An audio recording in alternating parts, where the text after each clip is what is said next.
All right, so obviously the transfer portal just opened, and a bunch of Bama players are in. Kendrick Law, we saw the trail. We saw, who else? We Hunter Osborne, Kobe Prentice, right? We got a bunch of players like Miles McVay. That's another one. And honestly, we're gonna continue to see more Bama players in this portal. And at this point, weed them out.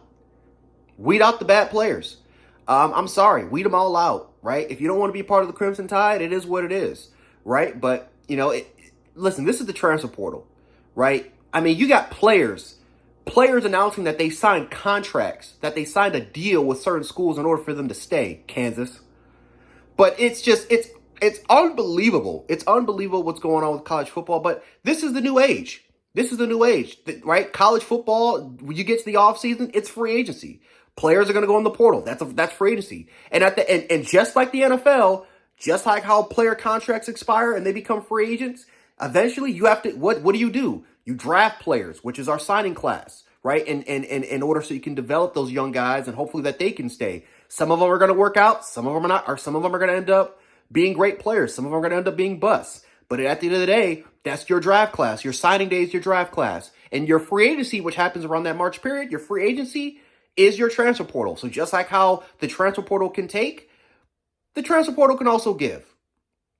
And Kalen DeBoer, we're going into year number 2. He just signed his first recruiting class that they had a direct focus on.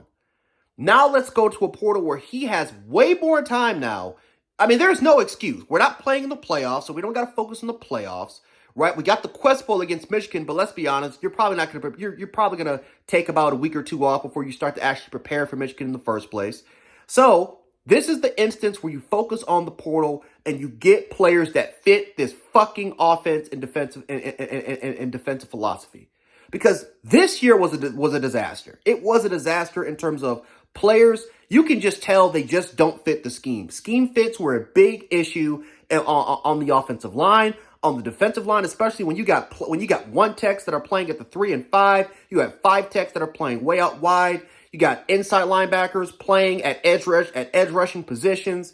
It was a mess. So we have to figure out a way to get the right particular players that can fit these certain roles, right? Remember, right? This is an offense that had a different offensive philosophy over the last 3 to 4 years.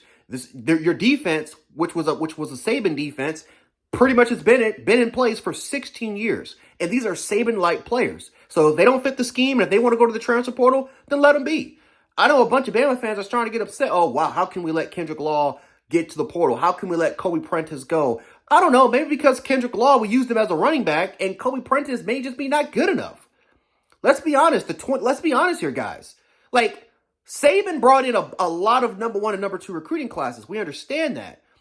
But coaches miss too when it comes to evaluations. And the honest truth is, our receivers, let's be honest, they may not just be good. These receivers may not be good.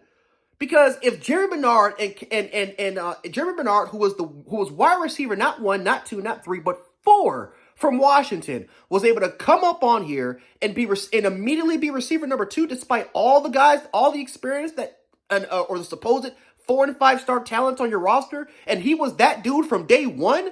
I don't know. Maybe your roster is just not good enough. Maybe Saban missed on some of the evaluations. Not all, but maybe Saban and the coaching staff that he had previously. And remember, we had a lot of different coaches throughout that span. Maybe they just missed on evaluations. This receiving core is just not good enough. And so we got 3 guys in the portal. Great. Bring in some guys that fit your scheme. Bring in some guys that fit the body type, that fit the protocol, the prototypical body type and size that you want, right? Bring in the guys that depending on the scheme the scheme that they were in, bring in some of the guys that are very familiar with the offensive scheme that you're running, and let's get to work. There's no excuse now. We're in year number 2. Year 1, the excuse was can't fully implement my offense because I'm in a shortened season. Okay, that's fine. Well, this is year number 2. You have plenty of time now to implement your offense, right?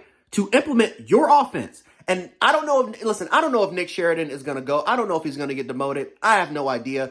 DeBoer is one of these coaches. He is loyal to a freaking fault. He is loyal to a fault. So I have no idea if Kalen DeBoer is going to demote Sheridan or if he's going to let Sheridan be the guy. But if Sheridan's going to be the guy, which he actually might be the guy, then you better get players that specifically fit this dude's scheme.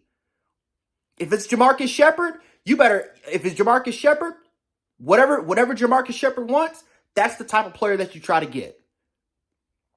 But we got to adapt the portal, right? We got to adapt it. I am not the biggest guy that's in favor of focusing primarily on the portal, but guess what? We had a great recruiting class. It's not like we signed 5-6 recruits like Colorado did.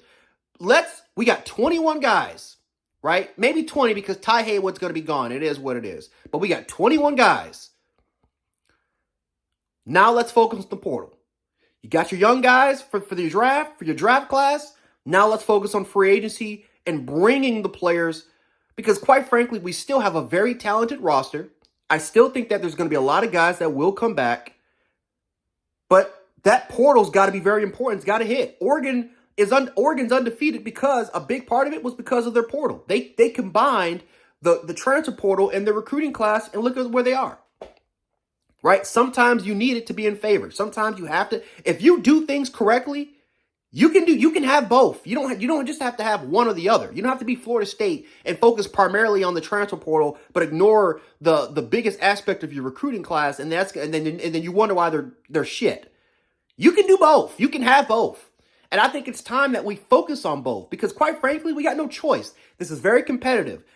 Teams change every single year. We have no idea who's going to be good and who's going to be piss poor. Indiana, for God's sakes, has one loss. A big reason why they have one loss, they focus on the portal. They're going to be shit next year, I believe. But, right, like, the times are changing. The times are changing. So whoever wants to leave, they can leave. We're 9-3 for a reason, and a big reason why we're not in the playoffs, because they are a part of it. So if they want to go, they can go. Let's get better in the portal. We got our recruiting class. Let's get better. Let's improve and get guys that can fit your damn scheme, fit your philosophy. Let's get to work.